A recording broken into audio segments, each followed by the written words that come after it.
Brasil, o tema principal é a economia.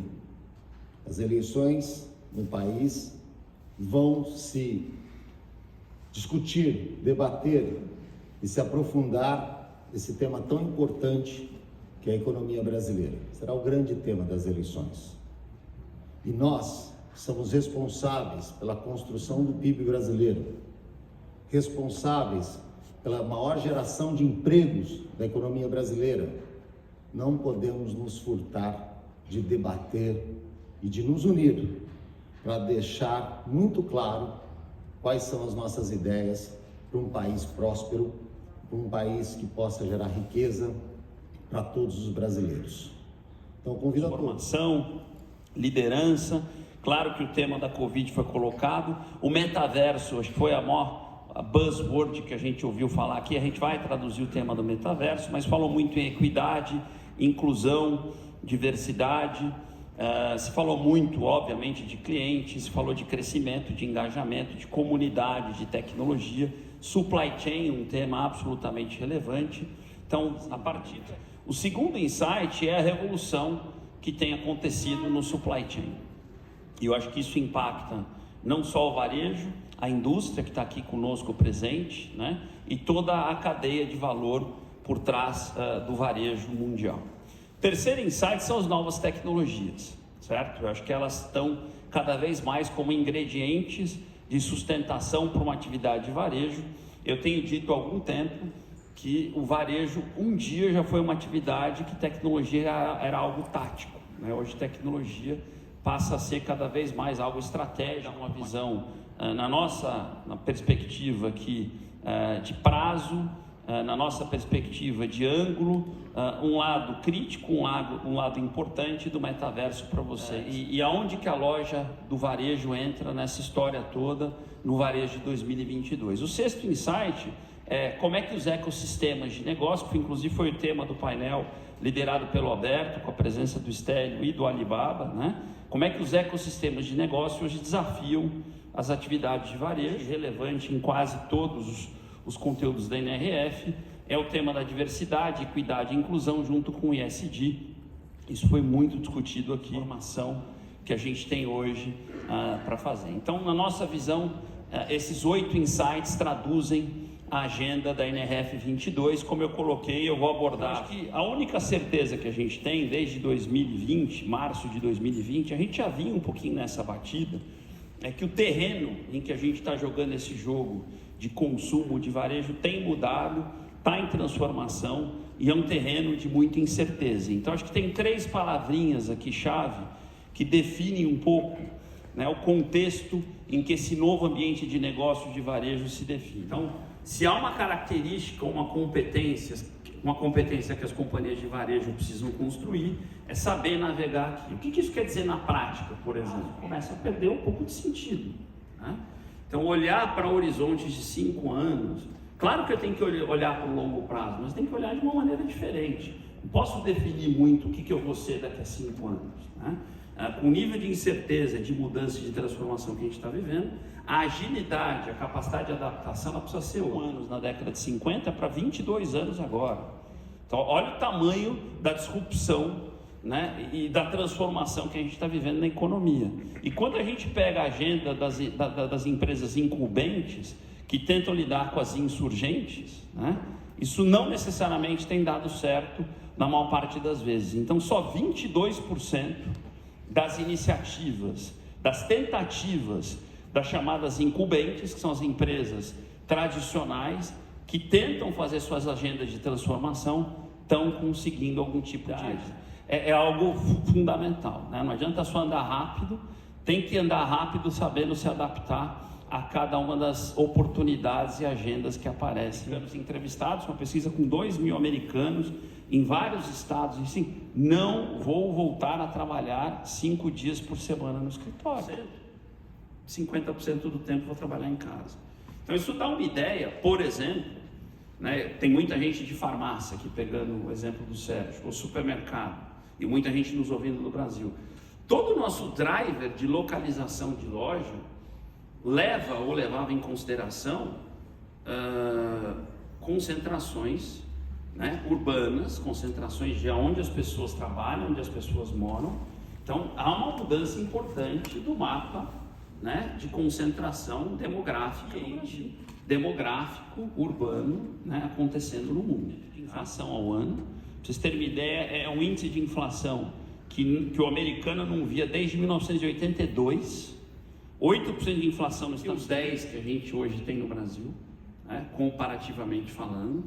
E aqui, para quem está nos ouvindo no Brasil, e quem está aqui viu ao vivo e a cores, né, existe um nível de desabastecimento das lojas inacreditável, né?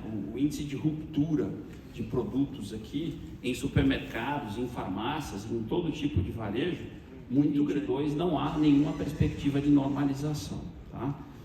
A situação no Brasil é um pouco diferente, mas a inflação está aí, e esse é o contexto que a gente ainda deve navegar por um certo tempo, né? A gente passou meio batido pela geração Z, e é normal, né? Fala-se que a cada 2 gerações que a gente tem mudanças um pouco mais relevantes de comportamento. Que a geração que tem hoje no máximo 11 anos de idade, e que é uma geração que tem um comportamento nativo digital muito grande, e principalmente com os temas de diversidade e inclusão, né, e equidade, tem valores e elementos muito fortes, né, que vai conviver com essa geração Z, que já está hoje no mercado de trabalho, já está entrando para o consumo. Então teremos também nesse contexto do varejo o tema das gerações, e para esse tema do contexto da mudança, 2 referências. O Uncharted foi um dos livros mais falados nos Estados Unidos em 2021, da Margaret Heffernan, que os jornais aqui, Wall Street Journal, o futuro nessa agenda de muita transformação, como navegar também nesse mundo de muita mudança, transformação. São 2 leituras muito bacanas para quem tem o segundo insight, certo? Mas que ganhou áreas extremamente estratégicos, dado o que a gente está vivendo aqui, de oferta no mundo, e a gente não imaginava que ia viver de novo problemas de abastecimento, escassez de abastecimento. Estamos aqui, né? A gente tem hoje problemas, e o problema não é produção, não falta produção, a gente tem problemas de distribuição, né? Um container para ser transportado de Los Angeles para Xangai custava $1.200. Hoje o mesmo container de Los Angeles para Xangai custa $20 mil. Hoje, né? Pra vocês terem uma ideia da chamada inflação de containers, o Estélio está aqui, sabe, uma matéria, né, de como é que a Amazon, tá, conseguiu ou tem conseguido navegar, né, em paralelo a esse grande problema de supply chain que o mundo tem vivido. Tem 95 aeronaves já. A Amazon se tornou o 5º maior transportador de containers do Pacífico. Quer dizer, a gente pensa na Amazon como um negócio de tecnologia, como um negócio de varejo. Eu estou falando concorrendo com aqueles grandes negócios de transportar container, né? Porque para ela, né, se tornou core, se tornou estratégico. Um dos maiores compradores de container do mundo hoje é a Amazon. Menos da metade das suas entregas, tá? Isso saltou para 72% em apenas 2 anos. E de acordo com essa matéria, né, e as nossas pesquisas, de todas essas etapas, né, desde ser dono das aeronaves, os containers, motoristas, né, então os números aqui não mentem, 400 motoristas pelo mundo, 400 mil, 50 mil semi-truck trailers, que são aqueles que puxam os containers, 260 fulfillment centers, 15 minutos de 90% da população americana para entregar alguma coisa, certo? Então essa é a revolução da supply chain. Se tem alguém querendo fazer isso, né, é essa referência que a gente precisa ter como modelo de negócio. Por isso o link com o desafio dos ecossistemas para o varejo. E aí 4 tópicos que eu acho que o desafio do supply chain nos traz, que é o desafio da previsibilidade. A gente precisa enxergar mais, aí concluindo esse mergulho de Amazon, saber que os pedidos de daqui a alguns meses, em que quantidade virão, de que item virão, da onde eu vou comprar, de que fornecedor eu vou comprar e como é que eu vou trazer, E aí, quantos containers eu vou precisar para isso? Que já vinha fazendo coisas bacanas na Europa e agora esse é recente aqui nos Estados Unidos, né? Esse é um fulfillment center de grocery, de supermercados, de picking, né? De fazendo pedidos, totalmente automatizado. Então esses pequenos robozinhos estão justamente fazendo picking de uma compra que um americano fez. Isso aqui é um dos fulfillment centers que a Ocado colocou para Kroger aqui nos Estados Unidos. Então, que de acordo com eles está quase maduro, da URBX, né? Que foi apresentado em uma das palestras da NRF, que impressionou bastante, né? Que é um fulfillment center de 72 andares, um projeto também robótico, né? Também voltado para supermercados, mas que pode ser adaptado, que seria uma espécie de um fulfillment center urbano, então 54 andares, perdão, eu falei 72, 52, de uma universidade do interior dos Estados Unidos, muito bom, que não é daqueles mais renomados, mas que me surpreendeu, porque ele mergulhou em coisas bem práticas, tá? Então, como é que a transformação da supply chain global está se... Esse aqui eu vou passar um pouco mais rápido, mostra ao longo dos anos, que continua sendo uma discussão de arquitetura e infraestrutura, que infelizmente o varejo quer pegar atalhos e que não adianta. De dados, e a gente está aí próximo da agenda do 5G. Tem que fazer a lição de casa, a expressão que eu tenho usado nos conselhos de administração que eu participo, tem que trocar os canos, não tem jeito, né? Que é uma tarefa difícil, mas tem que mexer na infraestrutura, porque senão o resto não é. Menos pirotecnia e mais produtividade, coisas que de fato se mede resultado e consegue acontecer. O 5G que virá, né, a gente vê isso claramente já acontecendo na China, na Ásia, coisas que pareciam futuristas, de fato acontecendo. Para dar um exemplo, o center dos robôs, que 3 anos atrás a gente via como se fosse uma coisa de ficção científica, disponível, né? Você vê vários fornecedores, muita gente usando, os grandes caras, começou na Microsoft, foi para o Google, e é uma das, talvez a maior cabeça de inteligência artificial no mundo, acabou de publicar um livro da visão dele de AI para 2041, tá? De como é que essas tecnologias exponenciais estão mudando o mundo que a gente vive. 2 leituras essenciais aqui no metaverso. Então, não é algo que é para hoje nem para amanhã, mas sim é algo que a gente tem que trazer para a gente. Então, no plano, por exemplo, do entretenimento, dos games, ele já é uma realidade, do ponto de vista do consumo, do varejo, né? Eu acho que essa é a discussão, que está sendo utilizada para indicar uma espécie de mundo virtual que tenta replicar a realidade, uma espécie de tentativa de reproduzir uma realidade, usando dispositivos digitais. É um espaço coletivo, então o tema comunidade é muito importante, né? A realização de 2 tecnologias que para muita gente não deu certo, que é o que? Realidade virtual, colocar aquele óculos e a gente, né, tentar ir para uma realidade que não está aqui, e realidade aumentada, né, que a gente tentar trazer o digital para o físico. Essas 2 tecnologias não terem andado muito, e a gente não pode deixar de falar do Second Life. Todo mundo lembra dele, para quem não lembra, 2006, 2007, né? Ainda existe, tá?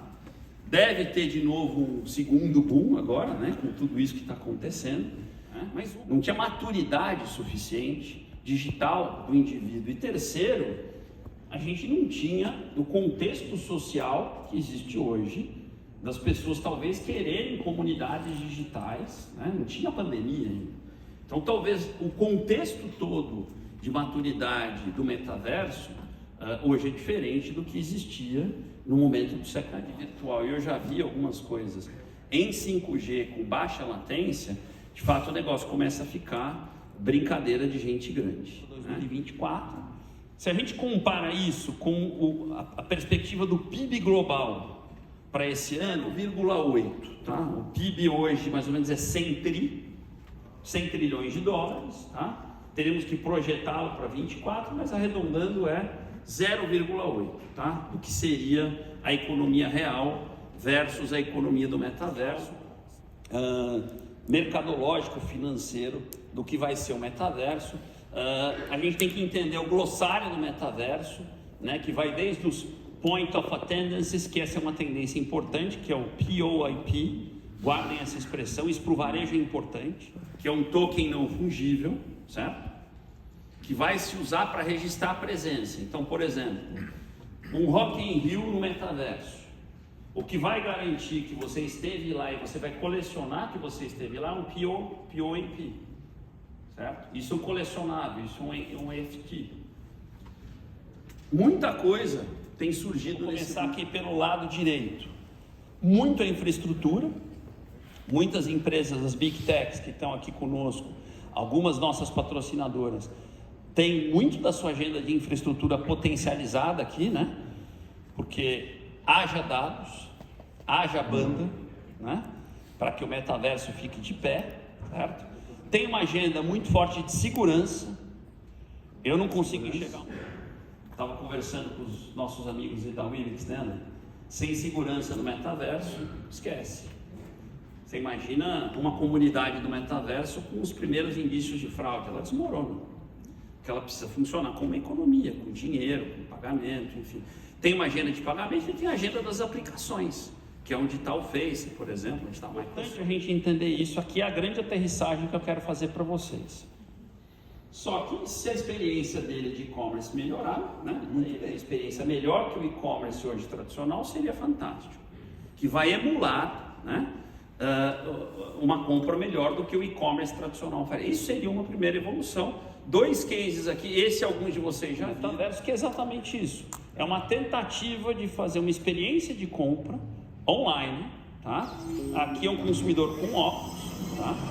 Tentando emular uma compra. Isso aqui é um e-commerce, tá? Então eu chego, tem um atendente, tem um avatar, tem um carrinho, tá?